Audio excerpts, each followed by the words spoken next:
Hi, my name is Stefan Korshak. I'm the senior defense correspondent for Kyiv Post newspaper. Today I'd like to show you several videos, all of which concern trench fighting. A couple of them are actual fighting from the war, and a few more are training for soldiers for fighting in trenches.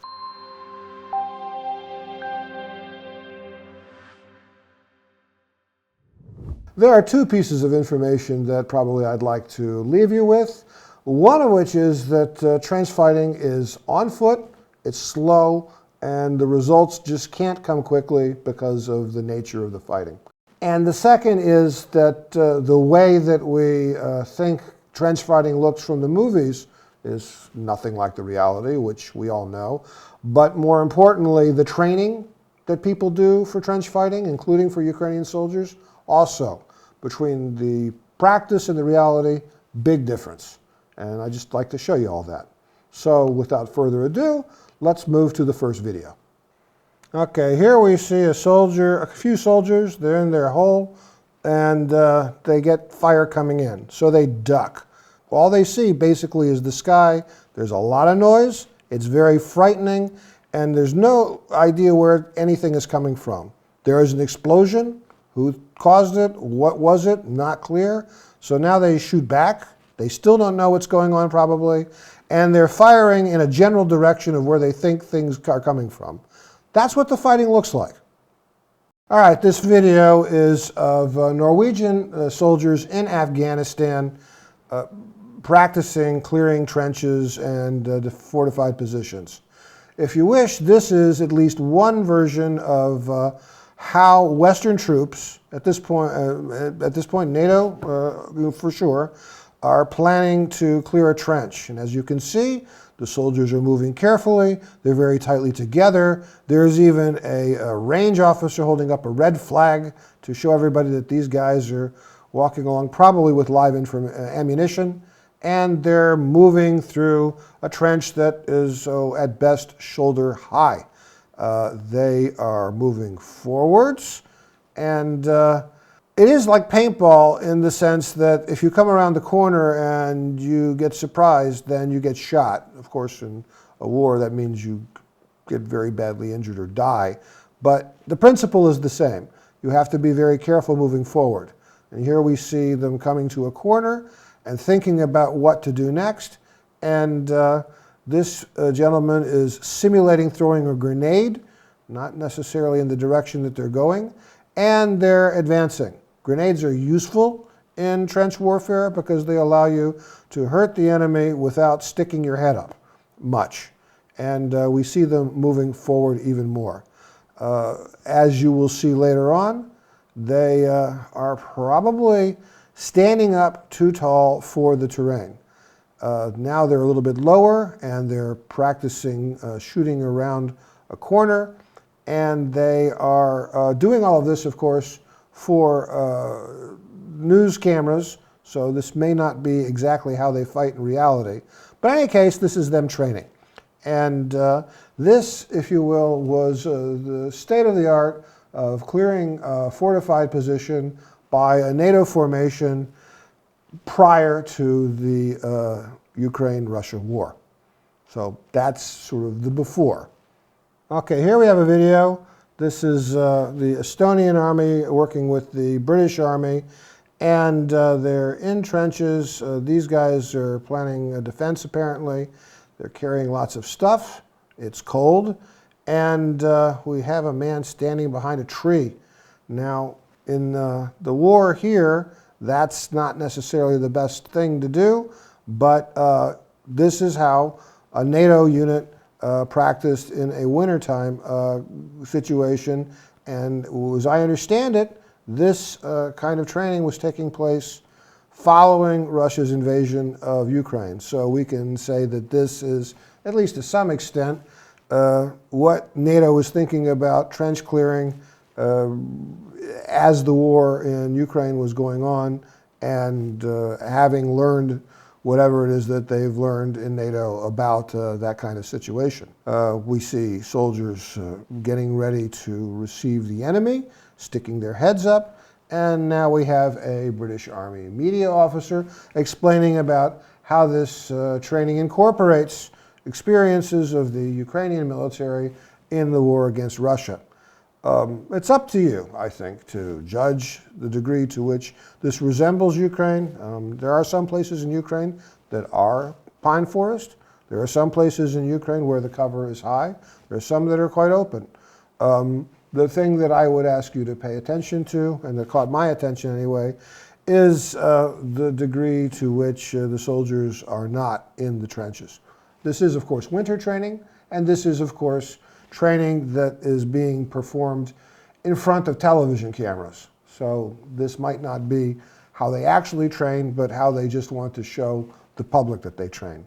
In any case, this is an example of NATO training more or less currently in a trench situation.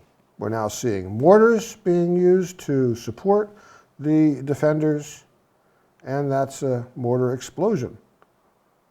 Please notice here how these guys are shooting, how they're shooting over the top of the berm, how they're moving around, standing up completely, how they're close together. This is called a stack oftentimes. It's when they have a lot of soldiers together and they come around corners and they move quickly to take over sectors of fire after coming around a corner. All right, so that's that. Now this next video is a video that was taken by a Russian drone of what they called a Russian attack on a Ukrainian position. As you will see, mostly it's an individual Russian soldier moving towards Ukrainian soldiers, and then we see both sides exchanging fire. This is a pretty interesting video because, first of all, it's not for media, it's not for television cameras, it's battle video. And second of all, it's from the Russian side, which is rare.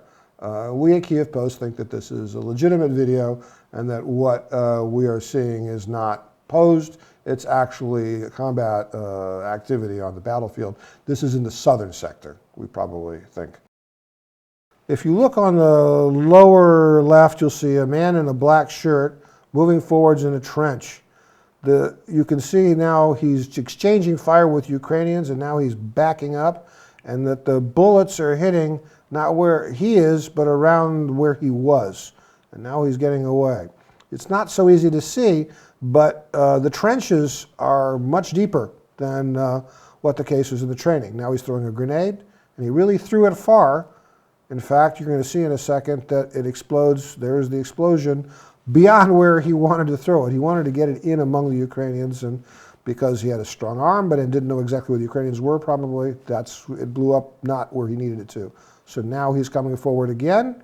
He's shooting again. The Ukrainians have thrown a grenade back at him.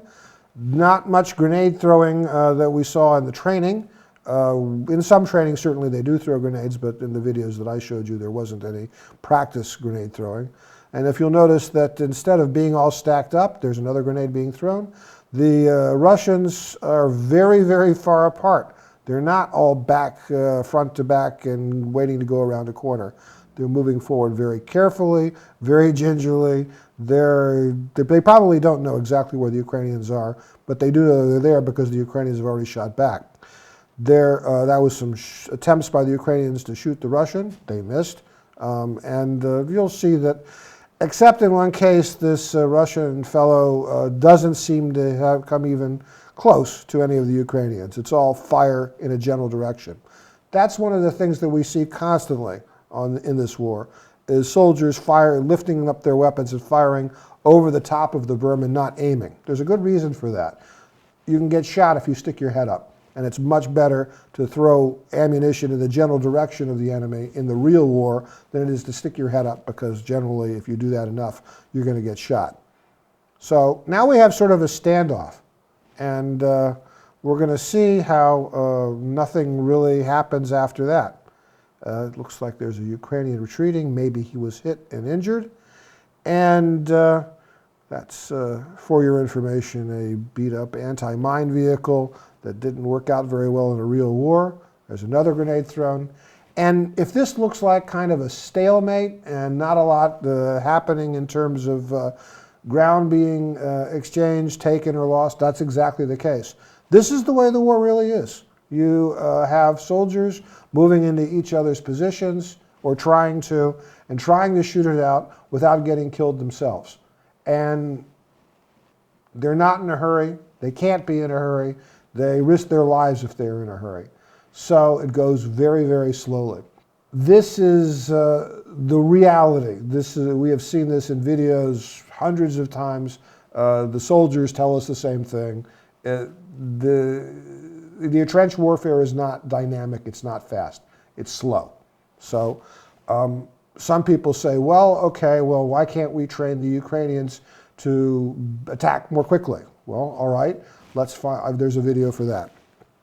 Okay, the last video that I'm going to show you is the Ukrainian infantry training in Britain, and I don't want anybody, please, to think that I'm picking on the British military. The best infantry that I know of in NATO are the British. They are very professional, very skilled. Their training is top-notch.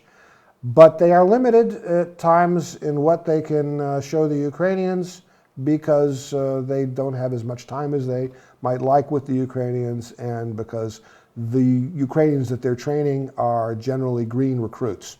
And another message that I might like to try and leave you with is that to be skilled enough to fight in these kinds of conditions is not something that a green recruit will easily start doing. So here's a video of Ukrainians doing trench training in Britain.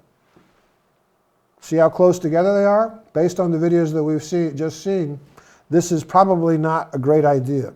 See how their heads are higher than the level of the ground? If they wind up on the front, of course, they'll learn not to do that. But the reality is that without additional training, some of those guys with that kind of training will get hit before the rest of them learn how not to stick their heads up. Now again, it is unquestionable that the British trainers know this, but this has to be trained down to the level of muscle memory. And we're talking about young men who are previously civilians and just starting their training. And the point is that a group of guys like that, as we see, are going to get hurt before they learn to fight in the conditions that we have really seen. Now, how do you solve this? You solve it with there are two ways to solve it, and they really go together. One thing that you need is more time training. You can't just take a man off the street or a woman and give them a month of training and then you have a skilled infantryman. Usually that takes months, and then you have to train the team, and that takes more time. There are no shortcuts. That's the only way it can be done.